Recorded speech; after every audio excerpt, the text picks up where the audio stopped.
parecido, portanto, né, doutor, com o que a direita vem fazendo mesmo através dessas notas da oposição.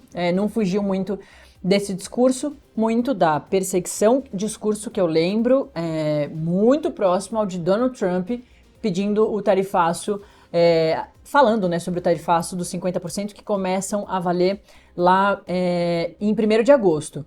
O que resta a gente saber agora da parte da esquerda, do governo Lula, que imagino que esteja bem preocupado, sobre como isso, essa novidade do ministro Alexandre de Moraes em relação ao ex-presidente Jair Bolsonaro, vai dificultar ainda mais essas negociações, né, do tarifaço até o dia 1º de agosto. Então, assim que a gente tiver também manifestações da esquerda, a gente traz aqui para a nossa audiência. Professor, é isso. Não vimos nenhuma diferença nesse discurso do Zucco, né? Não, inclusive a ideia do ex-presidente ser idoso, saúde debilitada, eu respeito, mas como foi dito agora há pouco, até ontem ele estava se dispondo aos Estados Unidos. Então, apesar da idade, ele não está terminal, não é uma situação assim que demande esse tipo de argumento como saída para tudo isso que está acontecendo. Não descarto perseguição política, isso tudo é possível, mas apelar para a idade do ex-presidente, para o estado de saúde, não parece ser o caminho mais adequado. O senhor levantou um ponto bem importante que eu queria ressaltar, que, claro, muito se compara à última prisão de ex-presidente aqui no Brasil, que é do próprio opositor político direto de Bolsonaro, que o venceu na tentativa de reeleição lá em 2022, que é do Lula. O presidente Lula, ele ficou 700, né, bom, eu não lembro agora a quantidade, mas ficou 2 anos, enfim, preso, né, lá em Curitiba. A situação de 580 dias, a produção me lembra aqui, a situação de Jair Bolsonaro pode ser diferente por causa dessa defesa deles, né, da situação delicada, frágil de saúde do ex-presidente Bolsonaro, que inclusive tem essa situação emblemática, porque ele levou a facada lá na campanha de 2018 contra Lula, que já estava preso, e ficou ali jogando a situação para o Haddad até perto da eleição. A minha pergunta é, Jair Bolsonaro pode ficar em prisão domiciliar caso seja condenado e tenha a pena, né, de prisão? Ou não? O senhor acha que a gente vai ver uma coisa parecida com o que a gente viu com Lula, de ficar um tempo na cadeia? Aí estamos falando do processo do 8 de janeiro, né, que está na iminência de ser julgado, certo? Isso. A questão da prisão domiciliar, prevista no Código de Processo Penal, muita gente imagina que é algo corriqueiro no processo penal, que é algo corriqueiro nos processos judiciais que tramitam. Não é. A prisão judicial ela só pode ser determinada em certas hipóteses especialmente previstas na lei, como ter mais de 80 anos, ter, se não me engano, a gestante, ter uma saúde bem debilitada, mas aquela saúde debilitada a ponto de estar quase no estado terminal, né? Que realmente o sistema carcerário não tem como mantê-lo vivo, por isso que ele vai para a prisão domiciliar. Então, aparentemente, por hora pelo menos, não vejo na pessoa do ex-presidente Jair Bolsonaro nenhuma das situações que possibilitariam que ele descontasse a pena, que ele cumprisse a pena em regime de prisão domiciliar, ao menos por hora. Então, fazendo um programa aqui, caso venha uma condenação, um trânsito em julgado, uma imposição de pena em regime fechado, a tendência hoje é de que realmente o ex-presidente Jair Bolsonaro seja encarcerado, tal qual ocorreu com o atual presidente Lula. Esse é um ponto muito importante também, né, professor?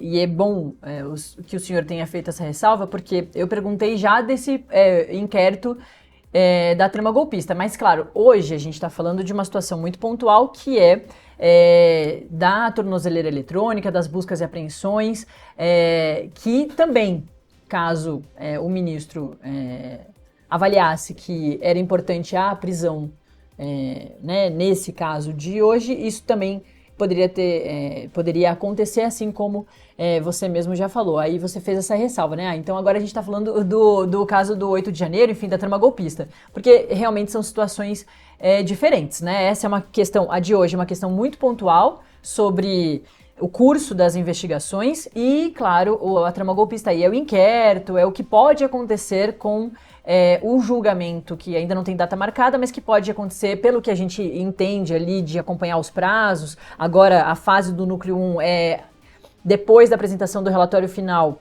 do PGR, que aconteceu agora nessa semana. Agora tem as defesas, tem um tempo ali de 15 dias, né, se não me engano, corridos para apresentar também as suas últimas alegações. E aí sim. Primeiro, e depois as demais defesas. Exatamente, que o Mauro Cid é o delator, né? E sempre começa por ele. E aí sim, o ministro relator, que também é o ministro Alexandre de Moraes, ele recebe isso tudo e aí consegue fazer a marcação do julgamento, mas pelo que a gente vem acompanhando, deve acontecer em meados de setembro. Aí sim que vai ser esse segundo momento da gente entender não só a pena que Jair Bolsonaro pode receber, como a dos outros 7 réus, mas todos, eu lembro, podem responder pelos mesmos crimes, né, doutor? Que é a ameaça grave, ali, violenta, né, de golpe de Estado. Eu queria que o senhor falasse também mais sobre esses crimes, né, que eles estão sendo imputados, que lá, caso eles sejam condenados, cada um desses crimes tem ali uma previsão de pena e que somando, é claro que não é dessa forma, mas somando, por exemplo, Jair Bolsonaro poderia pegar 43 anos de prisão, né? Não é bem assim que acontece. Na realidade, salvo o melhor juízo, eu não estou com a denúncia do caso do 8 de janeiro na cabeça, não tenho de cabeça aqui exatamente os crimes, mas salvo o melhor juízo são 5 crimes que foram imputados ao ex-presidente e aos demais corréus, talvez com uma diferença entre um e outro, um crime para lá, um crime para cá, mas como funciona a aplicação da pena, né? Só para deixar bem claro. Eles foram processados pela prática desses 5 crimes, o ex-presidente no caso, salvo o melhor juízo 5, e em concurso material. Para explicar para o leigo o que é o concurso material. No concurso material de crimes, nós estamos dizendo de uma situação em que há uma pluralidade de crimes. Esses crimes foram cometidos com condutas diversas, em momentos basicamente distintos, ou seja, não é uma única conduta que gerou vários crimes, são condutas diversas.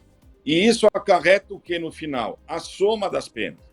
Então, no final das contas, quando o ministro Alexandre de Moraes for sentenciar esse caso, ele vai fazer a dosimetria da pena, ou seja, ele vai impor pena para cada um dos crimes separadamente e, ao final, essas penas todas serão de fixação de regime prisional, para fins de benefícios de execução penal. Então, as penas realmente serão somadas, só que daí a dizer que são calcular agora, ele pode pegar 43 anos. Provavelmente está sendo feito em cima do máximo das penas. Aí que está o equívoco, né? Quando da aplicação das penas, aí o magistrado leva em conta as circunstâncias, não só da acusação em si, das consequências do crime, mas do próprio acusado, primariedade, os antecedentes, e isso pode reduzir as penas para os mínimos legais. Então temos que aguardar, realmente, a fixação da pena é vamos dizer assim, é uma atividade própria e específica do magistrado que julga o processo. É ele quem faz essa dosimetria. E também tem a questão, né, de na denúncia, no relatório final, o PGR coloca Jair Bolsonaro como líder. É claro que tem os agravantes aí também, né, tudo que pode modificar. A gente vê isso, a gente está muito acostumado de ver em crimes comuns, em crimes que não envolvem ex-presidente da República, né, porque esse caso da trama golpista também tem esse ponto tão crucial, né, e um marco na história do Brasil, até da América Latina, né, que a América Latina toda passou por ditadura militar.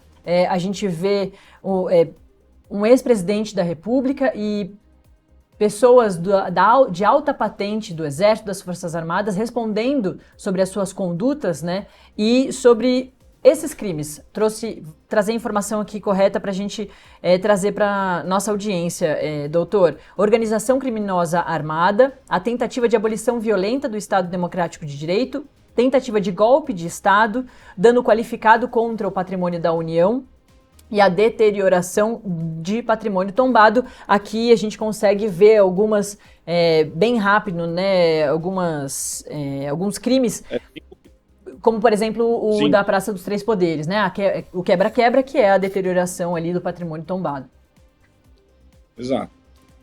Assim, e por que é relevante isso que a PGR indicou o ex-presidente Jair Bolsonaro como líder de tudo isso?